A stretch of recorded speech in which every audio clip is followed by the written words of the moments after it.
Hey, Slater Crusaders, America's the greatest country in the world. Thanks so much for being here. Listen, as soon as we finish the vice presidential debate, and we're going to do some analysis here we find out now that the next presidential debate on Thursday is going to be virtual. How incredibly lame is that?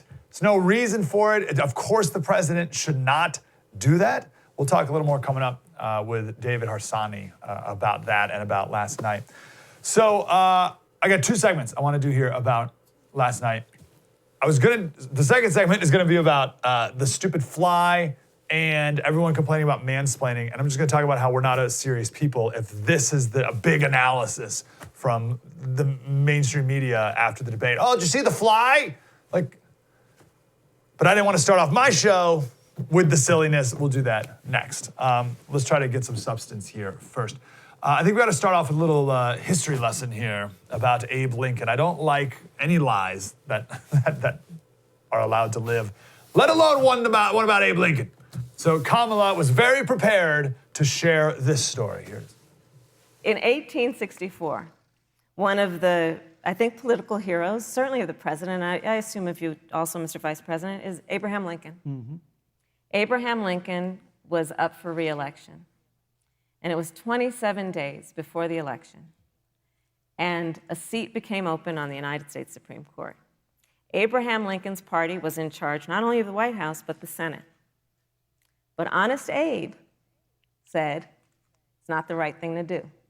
The American people deserve to make the decision about who will be the next president of the United States. And then that person can select who will serve for a lifetime on the highest court of our land. And so Joe and I are very clear. The American people are voting right now. Okay. That didn't happen. Let me just give you the very quick, and then I'll give the background. The Senate wasn't in session. That's why that seat was not filled. The Senate literally was not in session. If the Senate was in session, there's no doubt about it that Abraham Lincoln would have nominated someone and the Senate would have confirmed him. There was no there's no grand speech that Honest Abe, that Honest Abe gave, where he was like, you know what? It's just not the right thing to do. Never happened. Senate was not in session, period, end of story. Now, here's the full background. Keep in mind that story, the question was, well, Mike Pence actually asked her directly if she plans on packing the court. And that was her response. Trump needs to bring that up next week, but there may not be a next week. But this is a question that Biden refused to answer last week, and Kamala refuses to answer last night. They will not talk about whether or not they will pack the court. Similarly, they will not answer if any law enforcement groups support them at all. Those are two questions that Chris Wallace bailed Biden out of last week. Anyway, here's the full story of Abraham Lincoln.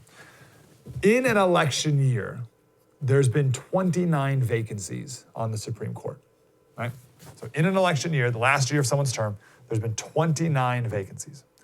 The president has nominated someone each of those 29 times, just like Barack Obama nominated Gorsuch in his final year. Right? Merrick Garland. Merrick Garland. In 19 of those cases, the Senate was the same party as the president. Okay, you with me? So election year, there are 29 times Supreme Court vacancy open. Every single time a president nominated someone. In 19 of those 29 cases, the Senate was the same party as the president, which is the case right now, right? Was not the case with Barack Obama. In 17 of those 19, they were filled by the Senate just like that.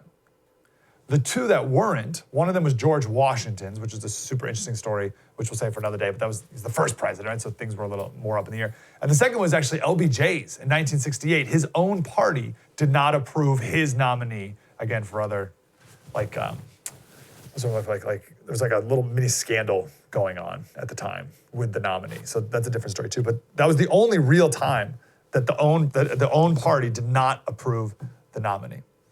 The 10 other times when the Senate was not the same party as the president, only one of those nominees was confirmed.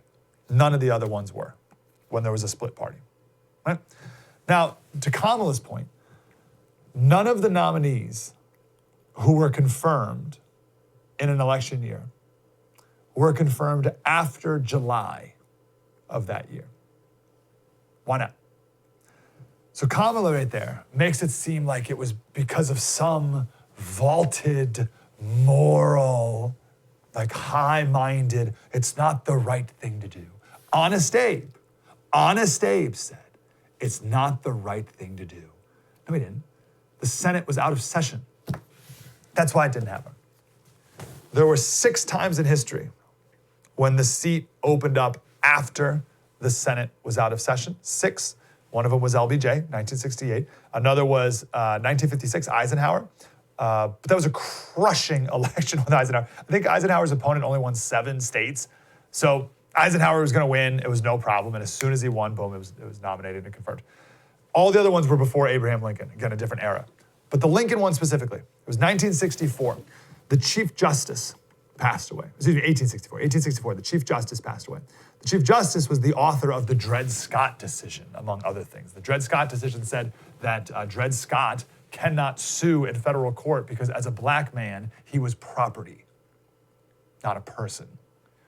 Okay, this is your go-to when people talk about the infallibility of the Supreme Court. Be like, no, not really at all.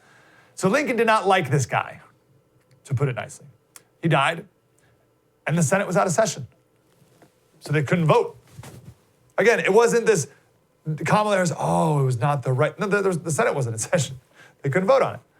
As soon as he won re-election, and it's not even really as soon as he won re-election, but of course he was going to win re-election. The southern states didn't even vote, and the challenger only won 3 states that remained. As soon as he won re-election, he nominated Salmon Chase, which was his former Treasury Secretary. And the first day the Senate was back, they confirmed him. That was it. So the important part of that story, I hope that was relatively clear. And thank you to Dan McLaughlin for much of that insight. Kamala rewrote history. She rewrote motivations. I'll put it like that. This is what the left does, right? They can't get away with entirely rewriting history. This is like the 1619 Project. The 1619 Project, it doesn't say like the Revolutionary War didn't happen or whatever, right? They changed the motivation for the war, right? So in the 1619 Project's case, they rewrite the motivation that the reason the colonists fought the Revolutionary War was because England was voting to end slavery and the evil colonists wanted to keep slavery. So we needed to separate from England so that they would end slavery, but we could keep it ourselves. Totally absurd, absolutely absurd. But it's the same thing here. She's right on the timeline that indeed a seat opened up right before the election. Lincoln didn't fill it before the election. That's true. But she's wrong on the motivation. There was no high and mighty moral principle that Lincoln pointed to. The Senate wasn't in session. He was surely going to win the election. There was no rush. As soon as they got it, they won the election. Boom. Literally the next day, that was it. History can be tricky because the further back something goes, the more you can just add whatever modern motivation on it you want to prove your own point. And that's what Kamala did yesterday. My sort of big takeaway last night was how many hoaxes Kamala brought up. So it's one thing when you say you won't ban fracking, when this is also you. My family lives in Western Pennsylvania, where fracked gas wells have become a common sight. Will you commit to implementing a federal ban on fracking your first day in office? There's no question I'm in favor of banning fracking. So, yeah. So it's one thing to do that. It's one thing to make a claim that you're not going to raise taxes, but like, of course, when you're going to get rid of the Trump tax cuts, which raises taxes, right? That's all normal politics. I'm okay with that. We can work with it. It's a whole nother thing when you just repeatedly bring up hoaxes. The very first question, she said that Trump said COVID's a hoax. No, he didn't. He said it's the Democrats' politicization of COVID, which is the latest attack on him. She made the claim that Trump only paid $750 in taxes. She didn't even say federal income taxes, which is more precise. That's not true, but at least that sentence is more precise. I mean, he paid millions of dollars a year in federal income taxes, sometimes over $30 million a year. In 2016 and 2017, the 2 years in question, he paid $1 million in federal income taxes and then $4.2 million in federal income taxes. But she just said $750 in taxes. See the difference there? Federal income taxes versus taxes, two very different things. The entire premise wasn't true at all. She says that Trump got rid of the pandemic response team when he came into the White House. That's not true. No, he didn't. She brought up the losers and suckers hoax. She brought up this Russian bounty hoax, which not only is there no proof for, but our intelligence service said it did not happen. She brought up all these Breonna Taylor lies, saying that she wanted to be an EMT. She was an EMT. She quit. She said George Floyd would have been alive today if we didn't have chokeholds anymore. No, George Floyd had a lethal dose of fentanyl in his system. She called them peaceful protests. She said Trump called Mexicans rapists and criminals. No, she talked about the Muslim ban, right? We don't have time to rehash all these things again. There was not a Muslim ban. She brought up, like, the worst of them all, she brought up the Charlottesville hoax again, the very fine people hoax. And Pence did a good job responding to that one. He did a really good job. She's like doing this whole like vaccine thing. Like if the scientists say to take it, I'll take it. But if Donald Trump says to take it, I won't. Like, I don't even get this. It's like this like weird idea that Trump is like in the basement of the White House throwing together some concoction that he's just gonna like inject people with himself. It's like, I don't even get that whole like line there. 2 points on this. First, if Trump were the worst president in the history of the country, there would be no need to bring up these ridiculous hoaxes. I mean, how many did I just list? Like 8 or something? Like 8, 10 hoaxes or something? There's no need, you wouldn't need to bring up anonymous stories and debunked claims to try and take them down, right? You'd have plenty of evidence. If he was truly a fascist dictator, which is how he's being portrayed, you wouldn't need to make up or to bring up some story from 2 years ago from an anonymous source that was published in The Atlantic. That wouldn't need to be one of your strongest points of evidence, this prosecutor. Second, it's one thing to make up a political claim, but it's another to bring up these hoaxes that truly divide people. We can have a political division between fracking or no fracking. Totally fine, that's great. But to bring up and dig up these hoaxes, like the Charlottesville one, that make us out to be a white supremacist country and the president to be a white supremacist and all this stuff, that part that's way too far. And of course, to do it for your own political gain. Like, we should draw the line there. But of course, they won't. All right, take a break, come back. We'll talk about the silliness of it, and then we got David Harsanyi here to get his take. It's all coming up. True story. Mike Slater, spread the word.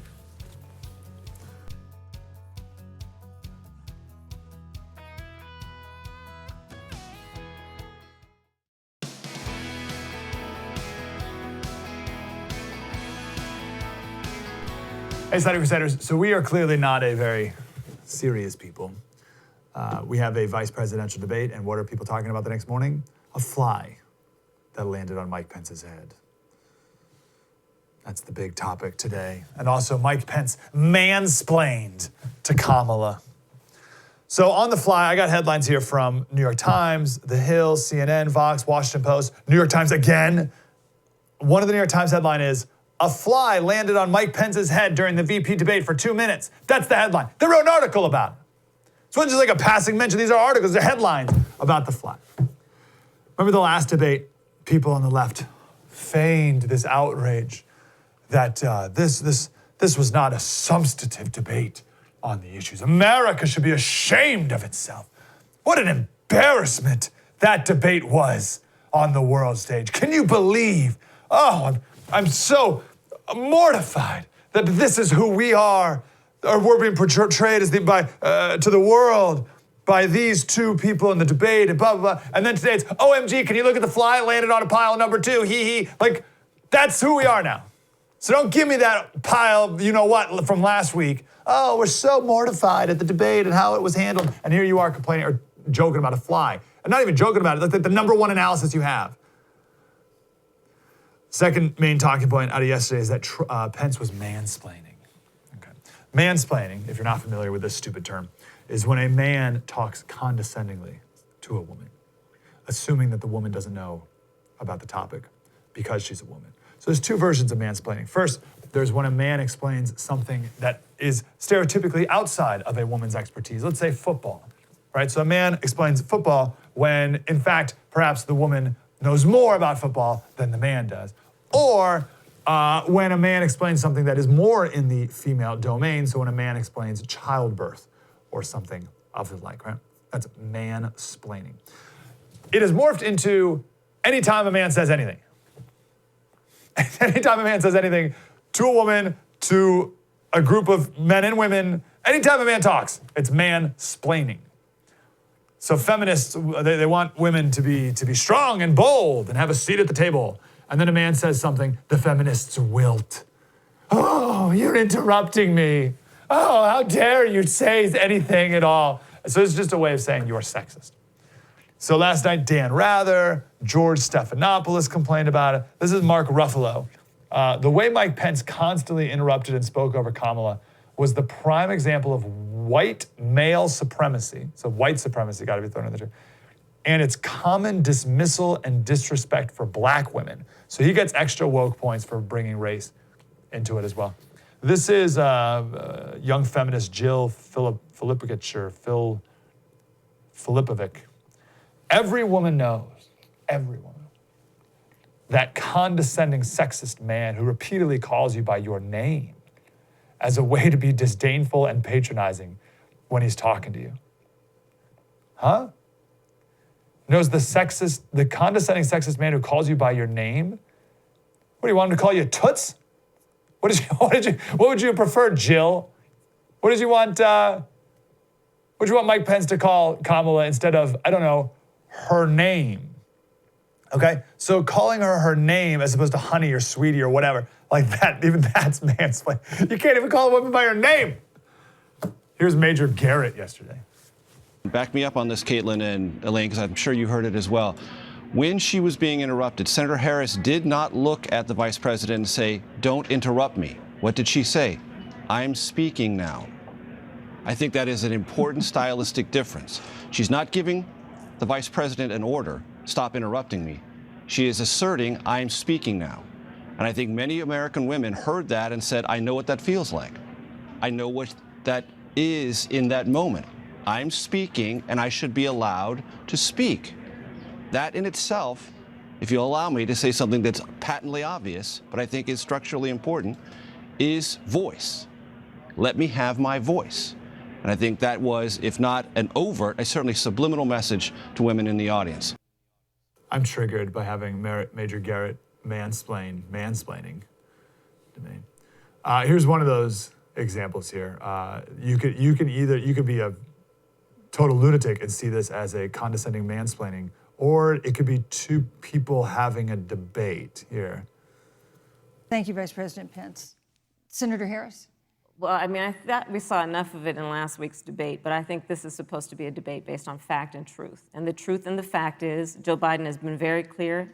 He will not raise taxes on anybody who makes less than $400,000 a year. He said he's going to repeal the Trump tax cuts. Mr. Vice President, I'm speaking. Well, I'm speaking. It'd be important if you said the truth. Joe Biden said twice in the debate last week that he's going to repeal the Trump tax cuts. That was tax cuts that gave the average working family $2,000 in a tax break every single year. So, like, first of all, Mike Pence is like the nicest guy in the world. All right. So that's the first. Second, like, was that mansplaining? Or was that just like what are we doing here last night? And that's why we had our historian yesterday, who said these debates have just turned into dueling press conferences. And that's what Kamala, wanted there. Like, you can never, how dare you even interrupt. If feminists want that seat at the table, which women have, by the way, women today earn 56% of all bachelor's degrees and 60% of all master's degrees. For every 100 men who graduate with a degree of some kind, all the way from associates to doctorates, for every 100 men, there's 140 women who graduate with a degree. But also women were told by feminists you should have a fainting spell every time a man treats you as an equal. Like, I saw one response, this is nice. This is Lindsay Fifield. She said, either women are empowered equals who can hold their own, or they're an inferior subset in need of your special treatment. Pence treated her as an equal and showed far more respect to her than the other way around. I think that's right. And if you really want to talk about sexism, Rachel Maddow said Pence looked flaccid, and Nicole Wallace said Pence looked limp and lame. Ooh, such rude, gendered language. Two ways you know that Pence won. The media is only talking about the fly and mansplaining because they don't want to talk about anything that actually happened yesterday. And the second reason, evidence that Pence won, is everyone that if you were to ask this question to anyone, they would all say that Pence spoke more. They would say Pence spoke more. But the breakdown, I've seen two breakdowns, and this is what's so interesting. You can't even narrow this down. Like, you can't even get like a perfect number on who spoke what amount of time. You'd think this would be a pretty objective measurement, but I've seen some measurements where Kamala spoke 3 minutes longer than Pence did, or 3 seconds longer. So that's the range. But either way, point is Kamala spoke more. It was either the exact same or 3 minutes more than Pence did. And I think that shows how effective he was. Everyone would guess that Pence talked more, but he didn't. Kamala spoke more. I think that shows how effective he was, because people assume he talked more because he had more substance and more clarity and a much more focused message, to say the least. David Harsanyi coming up next. We'll break it down with him from National Review. True story. Mike Slater, spread the word.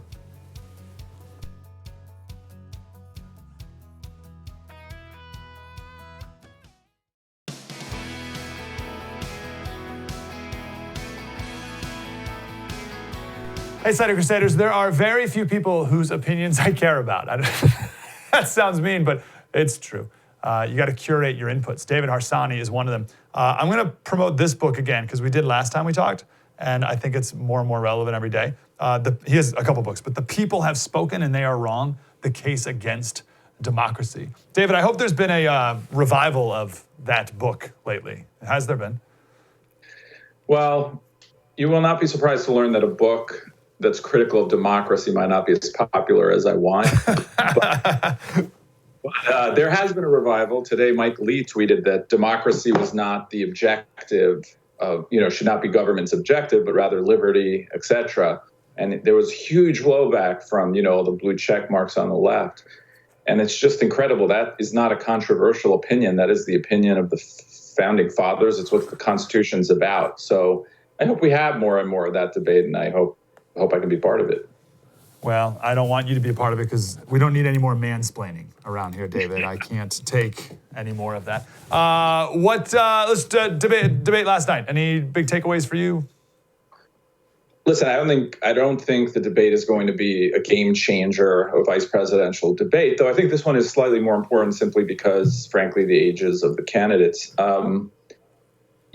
For the presidency. But I think Mike Pence clearly won that debate in every way that a debate can be won on that level. Mm-hmm. I just don't really understand how anyone could pretend otherwise. I didn't think Donald Trump won the first debate, but I clearly think Mike Pence won this debate. Yeah. What would be the argument that Kamala, or I guess maybe I say this, on what points did he win? Like was he more calm? I hate these debate formats so much, so it's hard for me to even talk about them because I despise it so much. But on what points did he win? How would someone say he won? I just want to add that I hate these debate structure, the way these debates are structured as well. I think you should let them fight. We're not, in 10th grade debating class where we have 2-minute increments in which to talk. I mean, if they're on a good topic and they're having a good debate, let them go, right? I don't know that any specific points stood out, but I think he did very well in someone else said this on Twitter, but I think he is better at defending Trump's record than Trump is at defending his record. So I think his pushback on questions that were, again, just completely loaded on abortion, on the coronavirus response, on packing the courts. I think he did the job of the media in asking her, putting her on the spot and her not answering some ridiculous thing about some race-based answer, which they always sort of rely on when they have nothing to, when they have nothing positive to say or they don't want to answer a question. So I don't know that it was one big moment, but I think just in general, he did a good job of pushing back on a lot of the topics where the media is generally just helping Democrats on. one last point on the format. There was two moments in particular. One, they were having a pretty good back and forth about foreign policy. And the moderator, whoever, she said, we got to move on now. And I'm just thinking, like, why? Like, what? Like, we got to get to your precious 10 topics? Like, let them go. What's the big deal? What's the rush? It's very, very frustrating. Right. Well, let's speak about foreign policy for a second. So I thought Pence did a wonderful job talking about Soleimani and al-Baghdadi. I thought that was very effective. The clear difference between the two on that side, right? Do you think that'll move any needle at all, as much as a needle can be moved? I think there were good answers, and I think that this idea that Joe Biden has been this tough guy, fighting against terrorism and bad guys is a mythology that's built up somewhat, and that's been built up by the coverage. But I think Pence did a good job in pushing back against that. I'm not sure if he mentioned, but he should have, that Joe Biden also had advised Barack Obama not to kill bin Laden, which I'm not sure he mentioned, but. Oh, he did. I think I do remember that, yeah. Yeah, but killing terrorists abroad, I think, is something that Americans are fine with, as long as we're not, some war, right? So her answer to that was terrible. And then she brought up this complete lie that we now know is not true about how Russians had put bounties on American soldiers and that Trump had done nothing. Well, they had sent pallets filled with cash to literally the murderers of American soldiers. And, so I wish you would have stressed that a little more as well, because I don't think people really understand what went on in that situation during the Obama administration. Wait, say that last part again. What happened? So when Obama sent pallets of cash to the Iranian government and the Revolutionary Guard in, I forget what year it was, he did that. He sent that money to an organization, in essence, that was killing American soldiers in Iraq, 600 of them. As far as we know, they were part of that. So, on that bounty question, Biden doesn't have a good answer. And I wish that people would stress that, stress that point. That's all.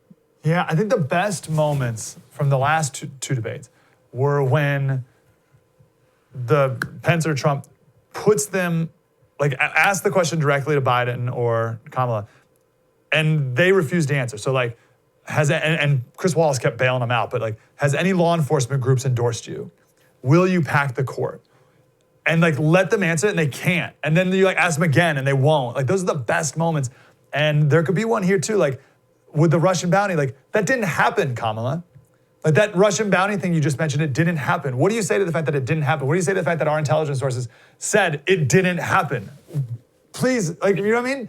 Put her on the defense on that, because what do you do with that? There were a bunch of those hoaxes that didn't happen that she brought up yesterday. Yeah, I think that there were two instances where he could have done that again. One would be abortion, where Susan Page, of course, framed it in the left-wing way, where she says, would you ban abortion in Indiana if you could? Well, he should have turned around and said, Kamala, do you support state-funded abortions into the 9th month? What limit, or if any, would you ever have on abortion? And she, of course, would have to dodge that question. And the other one was the insane position of Kamala Harris to say that she wouldn't take a vaccine if Donald Trump said take it. I mean, that is a dangerous, cynical position. And that's something they should be pounding on. Now you have, I think the last poll showed 50% of Americans wouldn't take a vaccine on COVID-19 that came out right now. I mean, that's just dangerous. Yeah, that's a really odd point too. Does she think Trump's just in the basement, concocting a thing himself? I don't even get what they're getting at here. What's the point of that? I think they just want to undermine his sort of credibility, right? He's on the basement putting the serum together. He can't force gigantic pharmaceutical companies to release dangerous vaccines or useless vaccines that would destroy their company, right? And he can't even force the FDA to release them. So I think it's just that Trump says we're going to have a vaccine by the election, and they want to say that is not. I think they're intimating that that's just some kind of conspiracy to get out of a vaccine to win the election. Interesting. How do you think, this is going back a little bit, but how do you think Trump has handled and his PR team has handled him getting sick and getting COVID, and how could they do a better job moving forward? I think he's handled it as well as he handles a lot of things, I guess. There's the That's a great answer. I should be a debater, right? I should go on the That's right. Listen, I just don't think it's that as big a deal as other people. You know, I can't get worked up that he had COVID. Millions of people get COVID. Some of the people who get COVID do all the, have all the protocols in place and everything like that. I think it's a mistake for Democrats to treat anyone who gets COVID like some kind of irresponsible monster. He got it. Looks like he's going to be okay. I just don't see it, that it's a huge deal. I think they should have been more transparent and open about when he got it and things like that. But I just can't get worked up about it. And I feel like I wouldn't get worked up about it if it was Barack Obama either. Just super spreader, this and that. No one really knows how it got into the White House. No one knows who brought it in there or who the super spreader is. That's all just, stuff that the media likes to create. Yeah, my favorite clip is the MSNBC host after he took the mask off in the White House said, "Every once in a while, we are witnesses to some of the great horrors of history." Here's the line, David. Horrors, the great horrors of history. We did a segment the other day on the genocide taking place in Myanmar right now, and Trump taking his mask off is one of the great horrors of history. We just heard about this thing that we got to do this next debate virtual. Where did this come from? Like, who can make that call just like that? Well, listen, I am completely against the debate formats. I'm completely against this group of people deciding how presidents debate. They're not, it's not some constitutional edict. These people are just a creation of Washington, D.C. The two campaigns should just come together and decide how they want to debate. And a virtual debate there's no scientific reason for a virtual debate. They can just distance themselves, do it 12 feet, do it 20 feet. And put up another two plexiglass walls, or put them in plexiglass boxes. I don't care. Virtual debates are ridiculous. I think they just want to cut mics and stuff like that. And I'm against all of that. These are adults. If one is too aggressive and people don't like it, they'll have to pay for it in the polls. It shouldn't be up to some, all these moderators do is try to cut them off all the time. It's just, I just don't think in the modern world, it's just not how people talk or how we should have debates. Does Biden not want to have another debate? And I don't like conspiracy theories. I don't like going down the road, but is there any pressure do you think the Biden campaign put on the debate group to not have a debate? I don't know, and I'm not sure if he wants more debates or not. But I think the Trump last debate was overly aggressive, but I don't think it was as terrible as people think. I think, though, he should have held back to let Biden sort of just trip on his own non-answers, but he didn't do that. So I think that more likely he's going to do better the next debate. Now, I don't know if there's any sort of conspiracy behind it, but I'm not sure that when you're ahead, you really want debates. There's only downside to them. So just in general, and I think this is always the case, the front runner wants fewer debates. So that, they might not want it. Yeah, I don't mean to put you on the spot with any conspiracy theory there. It's just, it just seems odd that, I don't know. It seems like you said, there's no scientific reason. What could possibly be the thing if not? Yeah, it's not a conspiracy theory. It just is that most of the media and organizations, like the folks who set up the debates and the entire media, is in place to try to elect Democrats. It's not a theory. It's a fact. I see it every day. And, I'm sorry. I mean, I don't want to be like that. I wish that we had a better media. But what they've done this time is something that is unprecedented. I mean, they are fully on board with the Biden campaign. They lie for the Biden campaign. And I wouldn't be surprised if they want to limit debates for the Biden campaign or make them virtual for the Biden campaign. Don't think it's a conspiracy. I think it's just something that we should expect. Go get the book, The People Have Spoken, and They're Wrong, The Case Against Democracy. I thought of you the other day, David, I saw a picture. It was a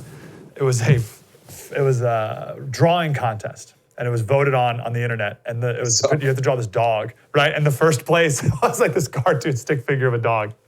And the people have spoken. There you go. Buy that book and many others. David, and of course, National Review. Thanks, David. Appreciate you. Anytime. Thank you. Andy Puzner coming up next. True story. Mike Slater. Spread the word.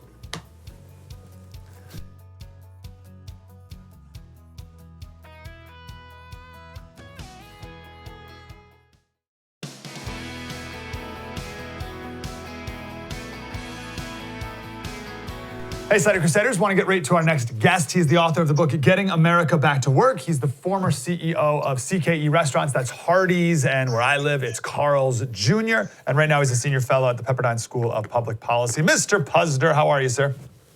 Great. Good to be here, Mike. Call me Andy. Good to talk. I'll do it. I got a lot of business questions to talk about in a second here, but let's do the debate real quick. Were you able to watch it yesterday, and did anything stand out to you on the business economy side?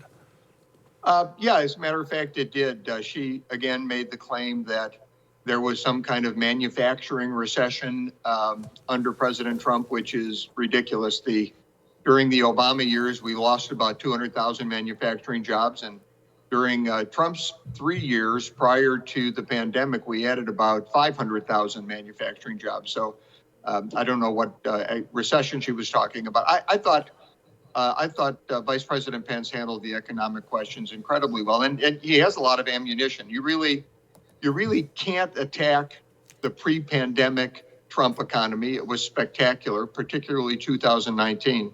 And you really can't attack the post-pandemic job surge that we've had over the past 5 months. So if she's going to attack on the economy, I knew Vice President Pence would do a great job, and he did. Yeah, that's definitely a hack move that I hope people see through, to talk about the loss of jobs post-COVID, where, Yeah. I mean, all the blue states are still completely shut down. I mean, I hope people see through that, but I don't know. Now, let me talk to you about one talking point that I hear that I think people may have a little more difficult time speaking against. And that's the one that Trump is actually the beneficiary of the Obama recovery. All right, so we had the Obama recovery, he leaves, Trump comes in, and he's just riding those coattails. What do you say to that talking point? Well, so I make 3 points. One is what he inherited from Obama was an economy with limited opportunity, stagnant wages, and people dropping out of the labor force. When the last month Obama was in office, there were 1.9 million more people unemployed than there were job openings. Wages hadn't grown at a 3% rate since the end of the recession, so that's 7.5 years. And people were dropping out of the labor force because they couldn't find jobs and they couldn't find good paying jobs. Trump turned that around within a year. For the first time since the government began tracking the data, the number of job openings exceeded the number of people unemployed. That started in March of 2018, stayed that way for 24 months. For 17 of those months, there were 1 million more job openings than people unemployed. Wages that August hit 3% plus growth. They stayed at or above 3% for 20 consecutive months until the pandemic. And people began rejoining the labor force. In the fourth quarter of 2019, over 70% of people who found jobs came from outside the labor force. In other words, they weren't unemployed. They had been discouraged during the Obama years, and they had dropped out. So he reversed every one of Obama's policies. He lowered the taxes that Obama and Biden raised. He slashed the regulations they enacted. He focused on domestic energy, which they rejected. And he redid the trade agreements that they supported. So he reversed everything they did. The results turned completely around. So making the claim that he inherited this from Obama is absurd. It's just absurd. How much of that turnaround economically was because of the policies, as you just stated? And how much of it is, and speaking as a former CEO, just knowing that you're a business owner, knowing that in the White House and in DC are more pro-business people? And does that just improve morale and investment, even if no laws changed, knowing that, I don't know, they're more pro-businessy guys? Does that make a difference, or is it just the legislation that matters? Oh, no, that's huge. I mean, businesses will grow when they believe the economy is going to grow, when they believe things are going to get better. They don't grow and didn't grow during the Obama years because that wasn't what they believed. The National Federation of Independent Businesses, however, does a survey every month where they ask businesses what the most important problems they're facing are. And during the Obama-Biden years, the number one and number two problems were taxes and regulation. Well, when President Trump came in, reduced taxes and slashed regulations, the number one problem became finding employees. So that really tells you the difference between the Obama-Biden administration and the Trump administration. On one hand, businesses thought they were going to pay too much in taxes and were concerned about how regulated they were, so they didn't grow. When Trump came in and reversed those policies, all of a sudden the biggest problem became finding employees. which drove wages up because employers started competing for employees, and you saw wages soar and people, come out of the woodwork to fill those jobs. So the claims about Obama and Trump by the media are absurd. They're just, like I said, they just don't make sense if you know the numbers.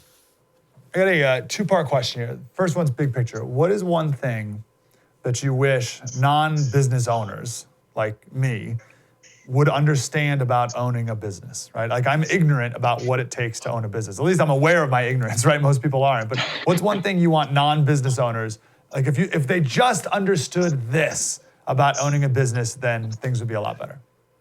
I think the most important thing to understand is that government's role with respect to businesses should be to encourage growth.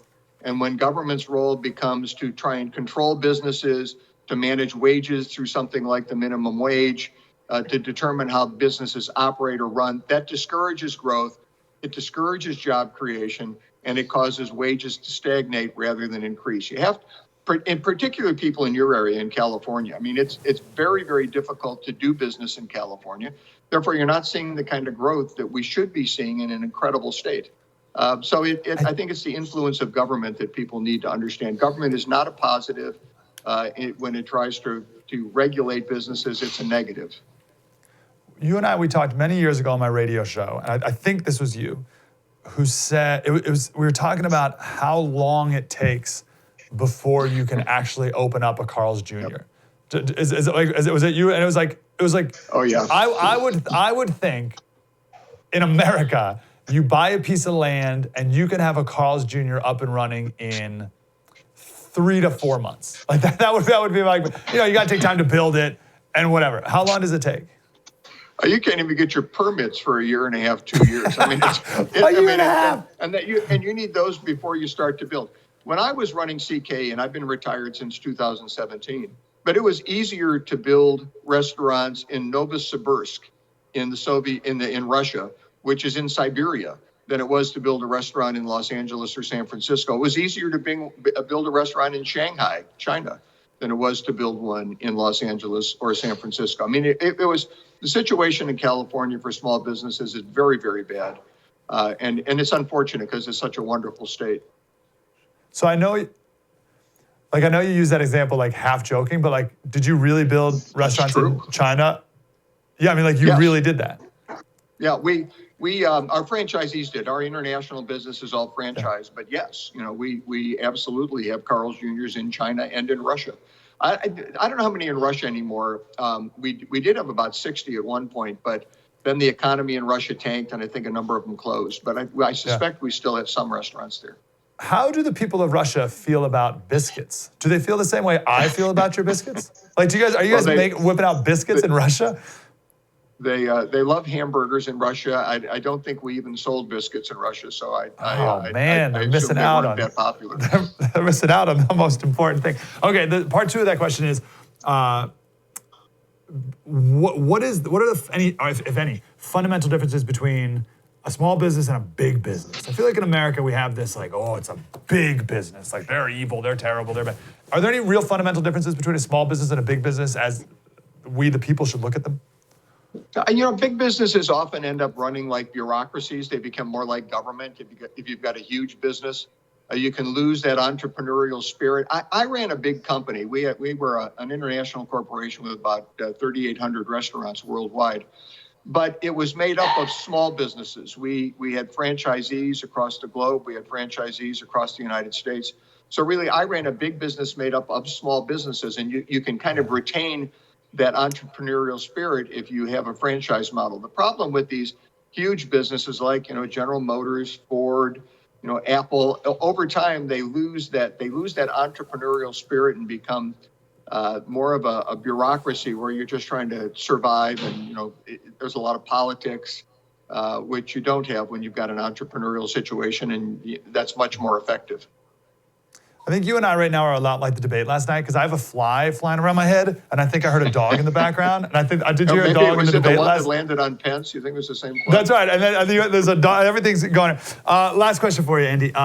Sure. What are you hearing from business owners today as COVID has affected business? What are you hearing? What's to come if we continue down this path? Well, it depends upon the business. Some businesses are doing very well. Quick service restaurants like the Carl's Jr.'s in your area are doing pretty well because they have a drive-through.